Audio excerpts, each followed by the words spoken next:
Assalamualaikum warahmatullahi wabarakatuh.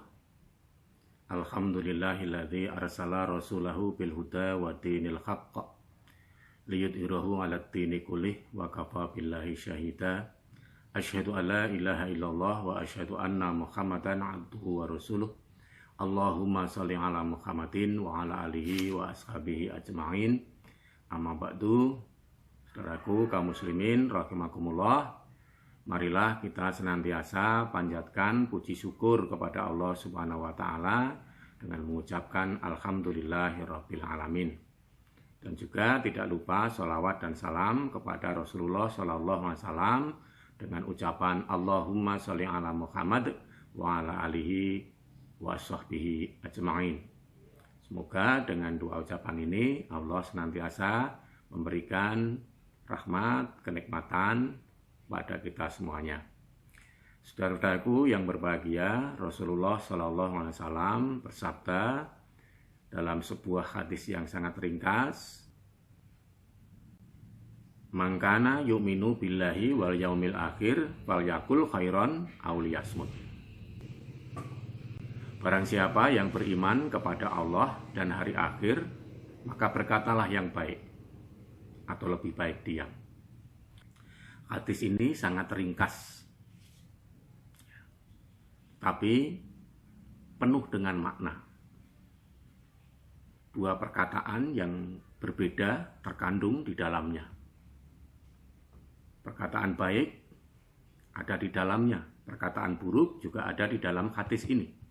Maka dari itu, apabila kita berkata yang baik, maka ucapkanlah, sampaikanlah, tebarkanlah perkataan-perkataan yang baik itu.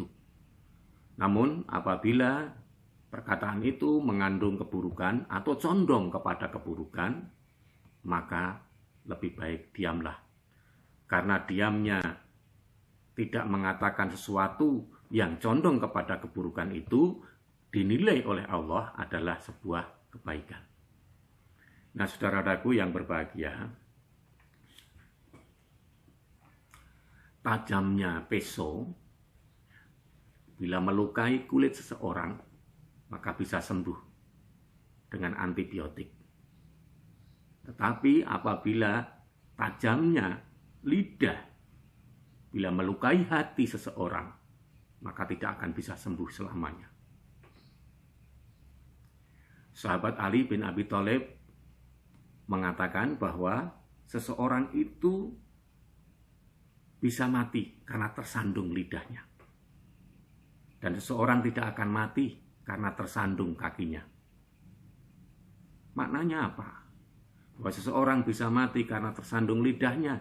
Bisa saja mati rezekinya, mati pergaulannya, mati hubungan di antara sesamanya.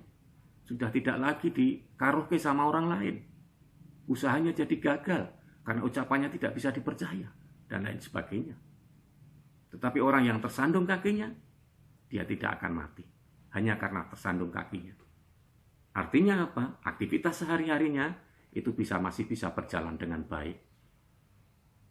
Maka dari itu, saudara-saudaraku yang berbahagia, mari kita jaga lisan kita. Agar kita senantiasa dihormati oleh orang lain. Karena lisan kita. Ingat, ada pepatah Jawa mengatakan begini. Ajining diri mergoladi. Ajining rogo mergo busono. Ajining diri mergoladi, apapun yang diucapkan dengan kebenaran itu dia akan dihormati orang, dipercaya orang karena ucapan-ucapannya. Tetapi apabila ucapannya itu sudah tidak bisa lagi dipegangi oleh orang lain, dia akan ditinggalkan orang lain. Nah, saudara-saudaraku yang berbahagia, maka dari itu mari kita jaga lisan kita agar kita selamat baik dunia maupun di akhirat. Rasulullah Shallallahu Alaihi Wasallam bersabda, "Mayat manali ma baina liyah yaihi, wa ma baina rijlaihi atman lahul jannah." Barang siapa berani menjamin kepadaku untuk menjaga di antara dua janggutnya, yaitu mulutnya, dan di antara dua kakinya, yaitu kemaluannya, kata Nabi, aku berikan jaminan kepadanya untuk masuk surga. Ketika Rasulullah SAW naik ke langit bersama dengan malaikat Jibril, maka Rasulullah melihat di sebuah perkampungan yang di situ orang-orangnya itu pada punya kuku yang panjang-panjang terbuat dari tembaga. Kemudian mereka menggaruk, merobek-robek mukanya dan juga dadanya. Dada mereka siap. Kemudian Rasulullah SAW bertanya kepada malaikat Jibril, siapa mereka? Ya malaikat Jibril. Malaikat Jibril kemudian menjawab, mereka adalah orang-orang yang memakan daging saudaranya dengan mengumpat, dengan menghibah, dengan mengatakan yang tidak baik kepada saudara-saudaranya ketika masih di dunia. Na'udzubillahi min dzalik. Saudaraku yang berbahagia, begitu besar dosa, begitu besar bahayanya kalau kita tidak bisa menjaga mulut kita.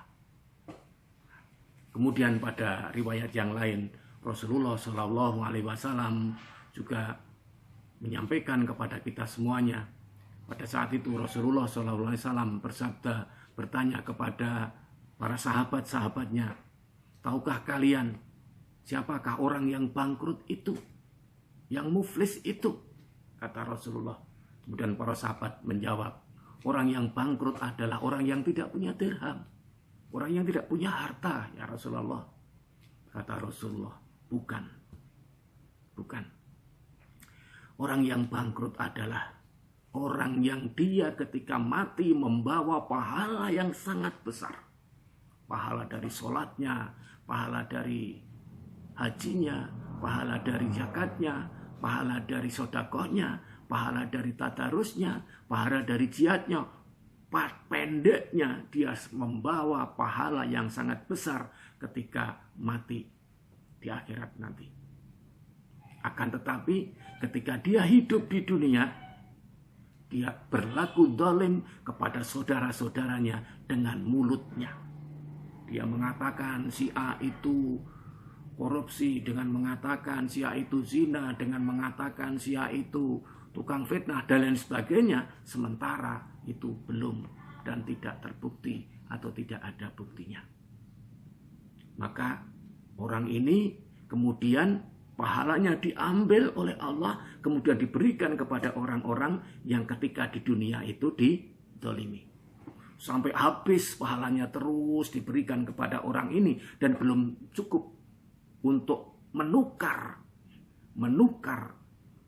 kesalahan yang dia perbuat dengan mendolimi seseorang itu. Akhirnya apa? Dosa orang-orang yang didolimi itu kemudian diberikan kepada si fulan yang tadinya membawa pahala yang sangat besar itu, dan akhirnya dimasukkan ke dalam neraka. Na'udzubillahi min dzalik. Mudah-mudahan kita semuanya bisa menjaga lisan kita sehingga kita bisa selamat baik dunia maupun di akhirat. Mudah-mudahan Allah memberikan bimbingan kepada kita semuanya sehingga kita bisa menjaga lisan kita. Amin ya rabbal alamin. Mudah-mudahan bermanfaat. Wassalamualaikum warahmatullahi wabarakatuh.